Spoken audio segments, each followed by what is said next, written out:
The deadline for teams to designate that franchise tag is tomorrow. It's this week, guys, 4 p.m. Eastern on this Tuesday.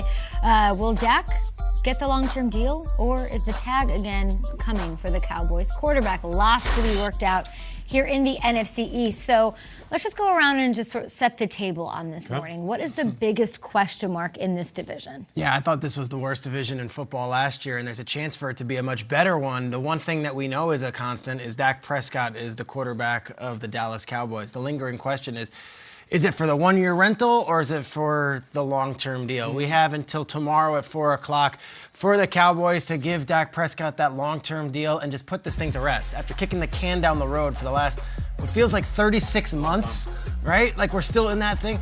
And it's such a weird deal because it's an archaic conversation that's not going on anywhere else in the NFL right now.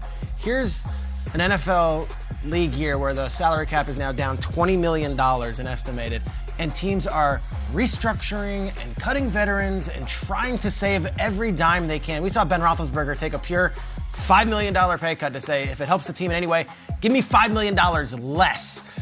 And I'm telling you guys, as we've talked about last week, this week is going to be a bloodbath as far as veteran players getting cut and restructured and traded for 60 cents on the dollar.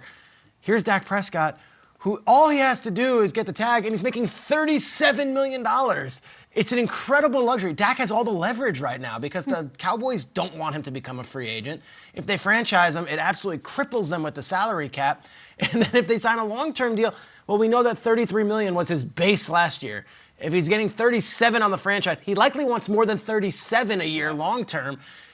We're talking about Ben Roethlisberger going from $19 to $14 million so that his team can spend a dime in free agency. Cowboys have no free agent cap space right now. Dak Prescott puts them in a bind in a spending world where it doesn't exist, and yet he has all the leverage. He can kick back and say, you did this.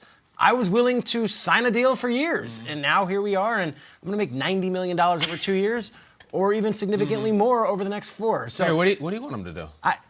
We talked about it for 3 years. What do you want him to do? If I'm Dak right now, I'm sitting back there and I've got my hands behind my head because he controls all the power here. But if I'm him, I would like to get that long-term deal. I would say, here, let's sign a deal for the years that I want, and let's just put it to bed because as restless as we are with the Dak Prescott situation, I can't imagine what's going on in Dallas and with Dak's camp every single day. Dak and the franchise tag for 3 years now.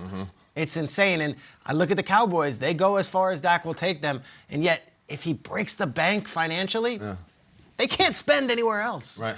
He's on that adjustable mattress right now, right? He's a lot of money in that mattress. He got it for 1 year. He upgraded a little bit. Not promise, prove. Yeah. Can we talk about the champs?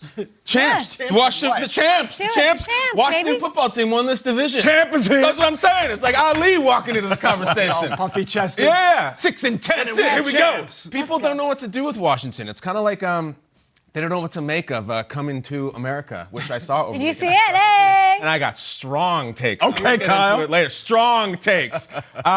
Washington's fascinating, and I think they matter, not just in this division, but outside it, because they got a thing. This defense is awesome. I mean, really, really powerful. We saw them against the Super Bowl champion Tampa Bay Buccaneers look a lot better than the Chiefs did.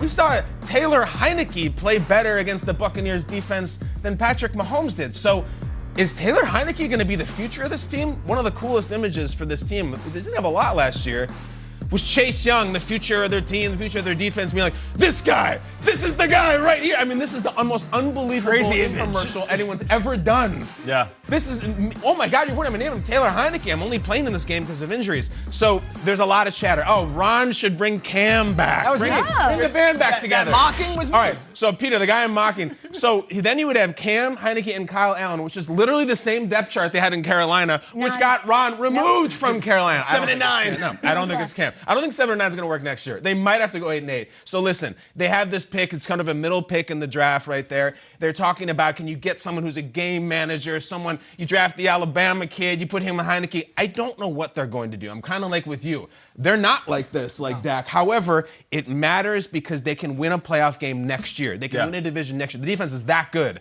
The number one wide receiver is that good. They need a playmaker, and I don't think Taylor Heineke can possibly be the future. So I think they're a wild card on draft night. I agree. I want them to be aggressive. No doubt about it. I don't think there's any pressure in Washington. Everyone's on like a high. There's new brass. There's new leadership. It's not this there's a little bit of toxic time? environment. I feel like they've got the luxury of the fan saying, all right, we're building something new here. They don't need to rush and make some crazy decision. I feel like they could take a quarterback in the 20th overall pick and go with Heineke. What do you think? Big splash? Like what's? I don't. I would like to see that if I'm a Washington fan. Yeah. In this I just think the division. defense is so good. Frankly, what I think they need is Alex Smith. They need a guy who play like that, but he's gone. And Heineke, I don't think is the answer. I think we're good, we're fine, but like we do need a guy who's the quarterback. Who is the future? Couldn't we have they be to build at really some good, point. Triggs? They could be really good. I don't know if they're that close to it. Don't you feel like they're a couple pieces away from being really good? But at the very least, there's not this pressure of win now. Like Ron Rivera's not getting fired regardless of what they do next year, and they have all these new people in the front office and. Quite honestly, a new page in the Washington football team like chapter where it's not the old days where it's get Hainsworth and let's just sign up big names and let's Adam Archuleta is going to be, but maybe Mac Jones is the difference. Oh. We'll see, Peter. Okay. Adding a playmaker would be the difference, right? And there's nothing wrong with adding a playmaker. Speaking of playmakers, I want to talk about Barkley. And no, I know it's NBA season. on. I'm talking about Charles. Even though the Giants were terrible. They were absolutely terrible. Shaq. I'm talking about Saquon Barkley. Saquon Barkley is going to be back on the field, and he is an absolute game changer, season changer. We forget, over a couple of seasons, he had just under 3,500 total yards from scrimmage. My dude was a beast, running out of the backfield like we're seeing right now, in between the tackles, shaking dudes, running past you, jumping over guys, and then he can catch out of the backfield. We know what it's like when a guy is back on the field after being out. You remember Dalvin Cook had the ACL? Sure. And then he jumped back on the field and we're like, wait, is Dalvin Cook better than he was before? Is he faster, stronger than he? Yes, the answer is yes. Absolutely yes. You saw the difference that he made on that offense. Not only will Saquon make that type of difference on this offense, helping Daniel Jones, but it can completely change the NFC East. Listen, 2020 had some really good comebacks. We had Saved by the Bell. You know, that was all right. Supermarket Sweep. Yeah, that was great. Unsolved Mysteries. That was back. Shout out to Robert Stack.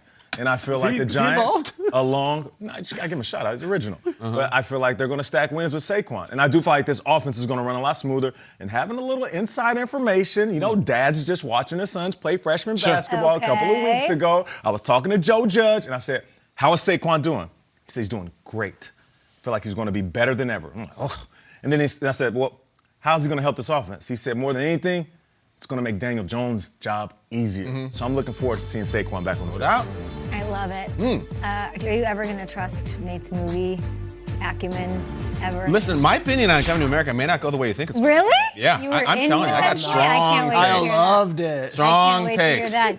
It went good for the King over the weekend. Not the Queen so much, but we'll get into that. Not so much. She I'll needs bring to up come the back. Eagles because we started it with the Eagles, and we should mention them in this division. I think they have the most questions. Triggs, where are we at with Jalen Hurts? Does he grab this job after 4 starts in the NFL? Do they bring in a veteran quarterback with the 6th overall pick? Fascinating to see what will happen with Zach Ertz.